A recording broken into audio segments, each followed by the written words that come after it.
ବେହେରା ମୋ ଘର ହେଉଛି ଗଣିଆ। ଯଦି ଦେଖିବା ଗଣିଆ କଲେଜ 83 ମସିହାରେ ଯେତେବେଳେ ଆରମ୍ଭ କରାହେଲା, ଗଣିଆ କଲେଜର 83 ମସିହାରେ କେବଳ ଯେଉଁମାନେ ଏକାଦଶ ପଢ଼ୁଥିଲେ ସେମାନେ ଏଥିରେ ଆଇଏ ଆଡ଼ମିସନ୍ କରୁଥିଲେ। 84 ମସିହାରୁ ଆମେ ଏଠି +2 ଆଡ଼ମିସନ୍ କରିଥିଲୁ ଗଣିଆ କଲେଜରେ। +2 84 ମସିହାରୁ ଏଠି ଚାଲିଲା। ଏତେ ବର୍ଷ ପରେ 43 ବର୍ଷ ପରେ କଲେଜର ସ୍ଥିତି ଆଜି ଯଦି ଦେଖିବାକୁ ଚାହୁଁଛୁ, ସେଠି କିଛି ବିକାଶ ହେଇନି। ଏଠି ସାଇନ୍ସ ଖୋଲିବା କଥା, ସାଇନ୍ସ ଆଜି ପର୍ଯ୍ୟନ୍ତ ଖୋଲା ଯାଇପାରିଲା ନାହିଁ। ତେଣୁ ଗୋଟେ ଉଦ୍ୟମ ହେଇଥିଲା ଯେତେବେଳେ ଏଠି ରୌପ୍ୟ ଜୟନ୍ତୀ ପାଳନ କରାହେଇଥିଲା, ସେତେବେଳେ ମଧ୍ୟ ଦାବି କରାହେଇଥିଲା ଯେ ଗଣିଆରେ ଗୋଟେ ସାଇନ୍ସ କଲେଜ କରାଯାଉ ଏବଂ ଚେଷ୍ଟା ବି ସେତେବେଳେ କରାହେଇଥିଲା କଲେଜ ହେବା ପାଇଁ। କିନ୍ତୁ ତାପରେ ଯିଏ ଥିଲେ ଅଧ୍ୟକ୍ଷ ବା ବୋର୍ଡର ମେମ୍ବର ଯେଉଁମାନେ ଥିଲେ, ସେମାନଙ୍କର ଅନିଚ୍ଛା ସତ୍ତ୍ୱେ କଲେଜ ହେଇପାରିଲା ନାହିଁ। କ'ଣ ତାଙ୍କର ସ୍ୱାର୍ଥ ଥିଲା, କାହିଁକି ସେମାନେ ତାକୁ ଏତେ ଗୁରୁତ୍ୱ ଦେଲେନି, ସେଟା କେବଳ ସେମାନେ ଜାଣନ୍ତି। ଆଉ ଯେଉଁମାନେ ପ୍ରକୃତରେ କଲେଜ ଗଢ଼ିବା ପଛରେ ଥିଲେ, ସେଇମାନଙ୍କୁ ସେମାନେ ସେତେବେଳେ ପୁରେଇ ଦେଲେନି। କାରଣ ନହେଲେ କଲେଜ ବି ସେତେବେଳେ ସାଇନ୍ସ ହେଇପାରିଥାନ୍ତା, ଆହୁରି ବହୁତ ଆଗକୁ ଯାଇପାରିଥାନ୍ତା। ତେଣୁ ଆଜି ଯେତେବେଳେ ଅଧ୍ୟକ୍ଷା ଡାକିଛନ୍ତି ଗୋଟେ ମିଟିଂ ଯେ ଗଣିଆରେ ସାଇନ୍ସ କଲେଜ କରାଯିବ, ଆଉ ସେଥିପାଇଁ ଗୋଟେ ଉଦ୍ୟମ କରାଯାଏ, ପ୍ରାୟ ସବୁ ପଞ୍ଚାୟତରୁ ଲୋକ ଏଠିକି ଆସିଥିଲେ, ଆଲୋଚନା କରାହେଇଛି। ତେଣୁ ସମସ୍ତେ ଚେଷ୍ଟା କରିବା, ଏଇଟା ଗୋଟେ ସ୍ୱାଗତଯୋଗ୍ୟ ପଦକ୍ଷେପ ଯେ +3 ଏଠି ହେଲେ ପିଲାମାନେ ଶାଗ ପଖାଳ ଖାଇକି ଏଠି ସାଇନ୍ସ ପଢ଼ିପାରିବେ। ଏଠୁ ପିଲା ଯାଇକି ନୟାଗଡ଼ ପଢ଼ୁଛନ୍ତି, ଭୁବନେଶ୍ୱର ପଢ଼ୁଛନ୍ତି, ବାହାରେ ପଢ଼ୁଛନ୍ତି, ଲକ୍ଷାଧିକ ଟଙ୍କା ଖର୍ଚ୍ଚ କରାହେଉଛି। ଯାହା ପାଖରେ ପଇସା ନାହିଁ ସେ ପିଲା ବି ପାଠ ପଢ଼ିବାର ସୁଯୋଗ ପାଉନାହାନ୍ତି। ତେଣୁ ସମସ୍ତଙ୍କର ଦାବି ନିଶ୍ଚିତ ଭାବେ ଏଇଟା +2 ସାଇନ୍ସ କଲେଜ ଏଠି କରାଯାଉ, ଏଥିପାଇଁ ସମସ୍ତେ ଚେଷ୍ଟା କରିବେ ଏବଂ ସମସ୍ତେ ନିଶ୍ଚିତ ଭାବେ ସହଯୋଗ କରିବେ। ଆଶା କରାଯାଉଛି ଯେହେତୁ ପ୍ରିନ୍ସିପାଲ ଡାକି ଗୋଟେ ମିଟିଂ ଆଲୋଚନା କରୁଛନ୍ତି ଏବଂ ଏମ୍ପିଙ୍କ ସହିତ ଆଲୋଚନା କରାହେଇଥିଲା, ଏମ୍ପି କହିଥିଲେ ଯେ ବର୍ଷ ଭିତରେ କଲେଜ ଆରମ୍ଭ କରିବା ପାଇଁ। ତେଣୁ ସେହି ହିସାବରେ ଯଦି ସମସ୍ତେ ଚେଷ୍ଟା କରିବେ, ଯେହେତୁ ଆମ ସ୍ଥାନୀୟ ଲୋକ ବର୍ତ୍ତମାନ ଏମ୍ପି ଅଛନ୍ତି, ସେ ନିଶ୍ଚିତ ସହଯୋଗ କରିବେ ବୋଲି ମୁଁ ଆଶା କରୁଛି ଏବଂ ସାଇନ୍ସ କଲେଜ ହେବ ବୋଲି ଗୋଟେ ଆଶା ରହୁଛି। ଗଣିଆରେ ଦୀର୍ଘ ଦିନ ହେଲା ଏଇ କଲେଜ ବହୁତ ଅବହେଳିତ ଅବସ୍ଥାରେ ଅଛି। ଇଏ 1983 ମସିହା ଅଗଷ୍ଟ 11 ତାରିଖରେ ଆରମ୍ଭ ହୋଇଥିଲା ଏ କଲେଜ। କିନ୍ତୁ ପରିତାପର ବିଷୟ 43 ବର୍ଷ ପଳେଇଥିଲେ ମଧ୍ୟ ଏଠି ଆଜି ପର୍ଯ୍ୟନ୍ତ ସାଇନ୍ସ କଲେଜ ଖୋଲା ହେଇପାରିଲାନି। ଆମ ଏଇଟା ଆଦିବାସୀ ଅଞ୍ଚଳ, ଏଥିରେ 127 ଖଣ୍ଡ ଗାଁ, ଏଇ ଗଣିଆ ବ୍ଲକ ଛୋଟ ବଡ଼ କରି 127 ଖଣ୍ଡ ଗାଁ, ତଥା ପାଖ ବ୍ଲକ ଖନପଡ଼ା ବ୍ଲକର ମଧ୍ୟ ଢୋଲମରା, କୁମ୍ଭାରପଡ଼ା ଆଉ ହେପଟ କୋସ୍କା, ସେ ଅଞ୍ଚଳର ପିଲା ମଧ୍ୟ ଏଇ କଲେଜ ଉପରେ ନିର୍ଭର କରିଥାନ୍ତି। ଆଉ ଆମ ବଡ଼ସିଲିଆ ପଞ୍ଚାୟତ, ଛାମୁଣ୍ଡିଆ ପଞ୍ଚାୟତର ପିଲା ସାଇକେଲରେ ମଧ୍ୟ ଏଇ କଲେଜକୁ ଆସି ପାଠ ପଢ଼ି ଯାଇକି ଯାଆନ୍ତି। କିନ୍ତୁ ବହୁତ ମେଧାବୀ ପିଲା ଥିଲେ ମଧ୍ୟ, ସାଇନ୍ସ ପଢ଼ିବାର ଉଦ୍ଦେଶ୍ୟ ଥିଲେ ବି, ପାଠ ପଢ଼ିବାର ପାରଙ୍ଗମ ହେଇଥିଲେ ମଧ୍ୟ ପଇସା ପତ୍ର ଅଭାବରେ ସେମାନେ ଏଠି ପଢ଼ିପାରନ୍ତି ନାହିଁ, ସାଇନ୍ସ ପଢ଼ିବାରୁ ବଞ୍ଚିତ ହୁଅନ୍ତି।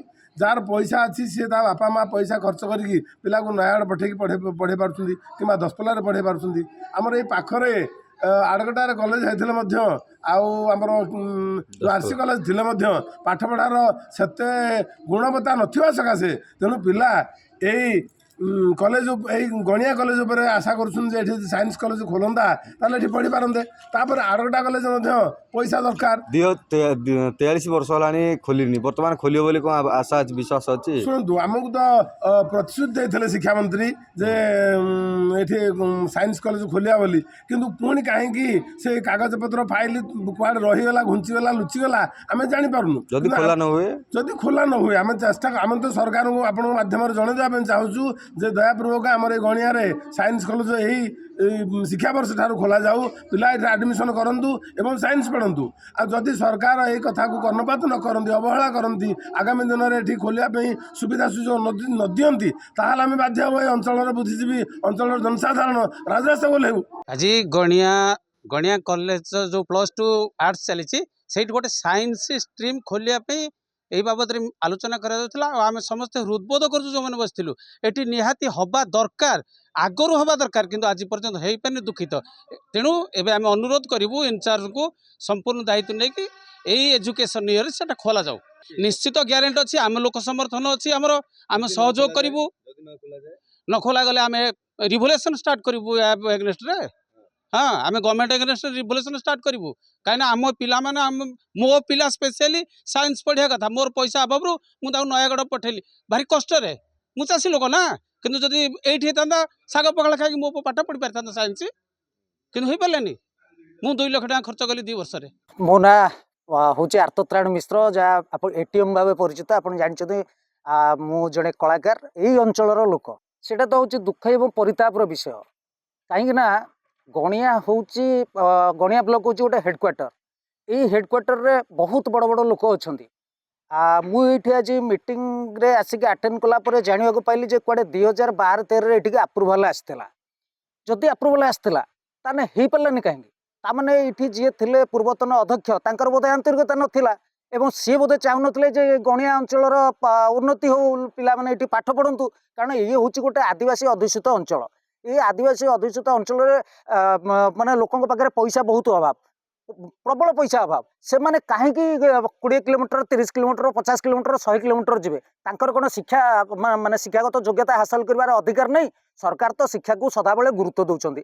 ଯଦି ଗୁରୁତ୍ୱ ଦେଉଛନ୍ତି ତାହେଲେ ଗଣିଆ ଭଳି ଗୋଟେ ଉନ୍ନତ ମାନେ ଅନୁନ୍ନତ ଅଞ୍ଚଳ କହିଲେ ବି ଚଳିବ, କାହିଁକିନା ଏଠି ବହୁତ ଆଦିବାସୀ ଅଧ୍ୟୁଷିତ ଲୋକ ଏଠି ରହୁଛନ୍ତି। ଏଇଠି ଯଦି ହେଡ଼କ୍ୱାର୍ଟରରେ ପୁଣି ଗୋଟେ ବିଜ୍ଞାନ କଲେଜ ହେଇପାରିବନି, ତାଠୁ ଆଉ ଦୁଃଖ ଆଉ ପରିତାପର ବିଷୟ କିଛି ନାହିଁ। ଆଉ ଗୋଟେ କଥା ମଧ୍ୟ କହିବି, ଆହୁରି ସବୁଠୁ ମାନେ ଦୁଃଖ ଏବଂ ପରିତାପର ବିଷୟ, ଏଇ ଯେଉଁ ବ୍ଲକ, ଏଇ ବ୍ଲକରୁ MP ଆମର ବିଲଙ୍ଗସ୍ କରୁଛନ୍ତି। ତେଣୁ ଏତେ ବଡ଼ ବଡ଼ ଲୋକ ଥାଉ ଥାଉ ଯଦି ପୁଣି ଓଡ଼ିଶା ରାଜ୍ୟରୁ ଆମର ମାନେ କେନ୍ଦ୍ରରେ ଅଛନ୍ତି ଶିକ୍ଷାମନ୍ତ୍ରୀ, ଯଦି ଏଭଳିଆ ଲୋକ ସବୁ ଥାଉ ଥାଉ ଗଣିଆ ଭଳି ଗୋଟେ ବ୍ଲକ ହେଡ଼କ୍ୱାର୍ଟରରେ ଗୋଟେ ବିଜ୍ଞାନ କଲେଜ ହେଇପାରୁନି, ୟାଠୁ ଭଳି ଦୁଃଖ ଏବଂ ପରିତାପର ବିଷୟ କିଛି ନାହିଁ।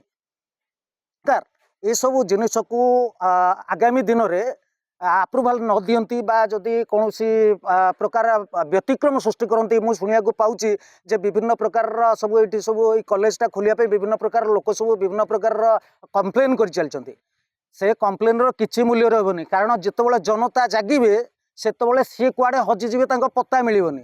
ଆଉ ମୁଁ ଆପଣମାନଙ୍କୁ ମଧ୍ୟ ନିବେଦନ କରୁଛି, ଆପଣମାନେ ଯେଉଁ ପ୍ରଚାର ପ୍ରସାର ଏସବୁ ଯେଉଁ ନ୍ୟୁଜ୍ ସବୁ ବାହାର କରୁଛନ୍ତି, ଟିକେ ବ୍ୟକ୍ତିଗତ ସ୍ତରକୁ ନ ଯାଇକି ଏଇଭଳିଆ ଦେଖନ୍ତୁ କେତେ ସୁନ୍ଦର କାର୍ଯ୍ୟକ୍ରମଟେ ଆଜି ହେଲା। ଏ ଅଧ୍ୟକ୍ଷା ଯେଉଁ ଆଜି ମିଟିଂଟି ଡାକିଲେ, କେତେ ସୁନ୍ଦର ଭାବରେ ଗୋଟେ ମିଟିଂ ହେଲା ଏବଂ ଆୟୋଜନ ହେଲା ଏବଂ ଗୋଟେ କଲେଜ କରିବା ପାଇଁ ଏଇଟା ଗୋଟେ ପବିତ୍ର କାମ। ଏ ପବିତ୍ର କାମରେ ତାଙ୍କ ସହଯୋଗ ତ ତାଙ୍କୁ ବହୁତ ଧନ୍ୟବାଦ ଦେବି। ବର୍ତ୍ତମାନ ଯିଏ ଅଛନ୍ତି ଇନଚାର୍ଜ ଅଧ୍ୟକ୍ଷା, ଯେ ଏତେବେଳେ ଗୋଟେ ବଢ଼ିଆ ପବିତ୍ର କାମ କରିବା ପାଇଁ ସେ ଆଜି ଆଗକୁ ଆସିଛନ୍ତି, ସେଥିପାଇଁ ଗଣିଆବାସୀଙ୍କ ତରଫରୁ ମୁଁ ତାଙ୍କୁ ଧନ୍ୟବାଦ ଦେଉଛି। ଆଉ ଆପଣମାନଙ୍କୁ ବି ନିବେଦନ କରୁଛି, ଆପଣ ବାରମ୍ବାର ଏଇ ଯେଉଁ କଲେଜ, ସାଇନ୍ସ କଲେଜ ଯେଉଁ ହେଇପାରୁନି, କେଉଁମାନେ କରୁଛନ୍ତି ତାକୁ ଖୋଜିକି ବାହାର କରନ୍ତୁ ଏବଂ ନ୍ୟୁଜ୍ ତୁରନ୍ତ ବାଢ଼ାନ୍ତୁ ତାଙ୍କ ବିରୁଦ୍ଧରେ। ତାପରେ ଦେଖିବେ ସେମାନେ ଅଟୋମେଟିକ୍ ସାଇଲେଣ୍ଟ ହେଇଯିବେ। ବ୍ୟକ୍ତିଗତ ସ୍ତରକୁ କାହିଁ ନ୍ୟୁଜ୍ କରୁଛ ତମେ ସବୁ ନେଇକି? ତମେ ଗୋଟେ ମାନେ ସମୂହ ସ୍ୱାର୍ଥରେ ନ୍ୟୁଜ୍ କରିବା ଆବଶ୍ୟକ।